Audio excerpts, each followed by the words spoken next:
আসেন একটা দিন আমরা শ্রদ্ধা জানাই, অন্তর থেকে, অন্তঃস্থল থেকে আমরা দলমত নির্বিশেষে তার প্রতি একটু শ্রদ্ধা জানাই। মৃত ব্যক্তি তো 50 বছর অধিক হয়ে গেছে।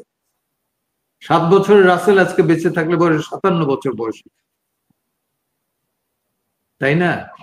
তো এই মৃত ব্যক্তিদের সাথে শত্রুতা করে, আমিও রাষ্ট্রদ্রোহী ছিলাম, গাজীউল হক রাষ্ট্রদ্রোহী, জাহানার ইমাম রাষ্ট্রদ্রোহী, ফয়েজ আহমদ রাষ্ট্রদ্রোহী, সৈয়দ শামসুল হক রাষ্ট্রদ্রোহী, শামসুর রহমান রাষ্ট্রদ্রোহী, কলিম শরফি রাষ্ট্রদ্রোহী, উম্মে কুলসুম রেখার রাষ্ট্রদ্রোহী, এই তো শামসুদ্দিন বাবুল রাষ্ট্রদ্রোহী, ডক্টর মুশতাক রাষ্ট্রদ্রোহী, এরা ছিলাম 24 জন রাষ্ট্রদ্রোহী।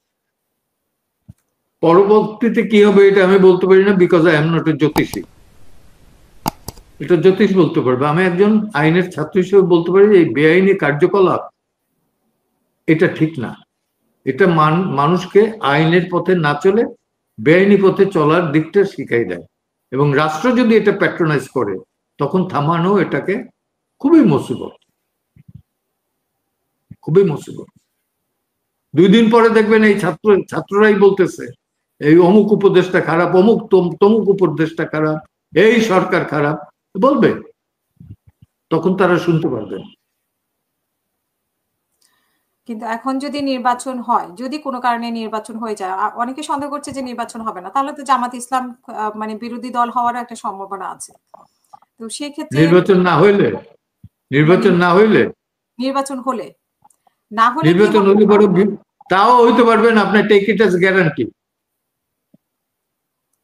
বাংলাদেশের তাদের 10% থেকে 11% ভোট,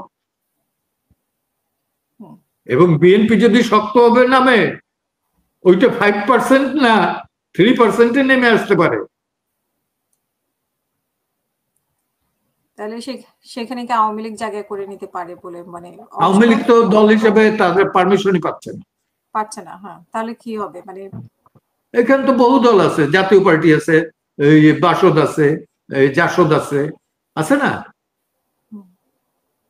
সিপিবি আছে, সিবি তো one of the largest party, nap আছে, ভাষাই ন্যাপ আছে। তো যেটা খান পান্না, আমরা আসলে শেষ করার আগে আপনার কাছে শুনতে চাই যে আগামীকালকে 15ই আগস্টের ব্যাপারে আপনার আর কি বক্তব্য আছে? আমার বক্তব্য হলো একটাই, যে জাতির জনক হিসাবে, একজন স্থপতি হিসাবে রাষ্ট্রের, সেই হিসাবে দেশের, পৃথিবীতে যেখানে যত বাঙালি আছে, আসেন একটা দিন আমরা শ্রদ্ধা জানাই, অন্তঃস্থল থেকে আমরা দলমত নির্বিশেষে তার প্রতি একটু শ্রদ্ধা জানাই। মৃত ব্যক্তি তো 50 বছর অধিক হয়ে গেছে। 7 বছরের রাসেল আজকে বেঁচে থাকলে বয়স 57 বছর বয়সী, তাই না? তো এই মৃত ব্যক্তিদের সাথে শত্রুতা করে লাভ নেই, বরঞ্চ আমরা আসেন একটু শ্রদ্ধা করে স্মরণ করি। এটুকুই মিনতি, আমার আবেদন, মিনতি। আমি আওয়ামী লীগের না, আওয়ামী লীগের 17 বছর তার বিরোধিতা করেছি, তার আগে যখন বিএনপি ছিল, যখন র্যাব করেছে র্যাবের বিরোধিতা করেছি, এখনো করি। যে কোনো এক্সট্রা জুডিশিয়াল কারবার, যে কোনো এক্সট্রা জুডিশিয়াল অ্যাক্টিভিটি, যে কোনো হিউম্যান রাইটস এর ভায়োলেশন, আমি তার বিরোধিতা করি। তাহলে হাসিনা যে আমার মতো আপনার বিরোধিতা করেন, হাসিনা যে কিলিংটা করেছে জুলাই আগস্টে 24-এ, তার বিরুদ্ধে করে তো আমি মামলা এসে গেছি যাতে গুলি না চালায়। সেখানে তো অপদস্থ আমাকেই করছে। আজকের তো বিএনপি নেতাদের কেউ করে না, কাকেও দেখলিও না। আমি অনেককে হাতও ধরছিলাম যে দাঁড়াও আমাদের সাথে মানববন্ধনে, দাঁড়ায় নাই। তা বিএনপি আন্দোলনে ছিল, 17 বছরই আন্দোলন করছে রাস্তায়, কিন্তু আমি বলছি এইখানে খুব একটা আইনি আন্দোলনের ভেতর তারা আসে না। তো সেই খুনির পক্ষে আপনি আবার দাঁড়াতে চাচ্ছেন বা চেয়েছেন? হ্যাঁ, আমি তো বললাম যে যেখানে লঙ্ঘিত হবে সেখানে আমি দাঁড়াবো। তাহলে সেলফ ডিফেন্স আপনি দিবেন না, হাসিনাকে খুনি মনে করতে আপনি সেলফ ডিফেন্স দিবেন না। আমার বিরুদ্ধে একটা আনলেন, আমাকে আত্মপক্ষ সমর্পণের একটা সুযোগ দেবেন না? দিবেন তো?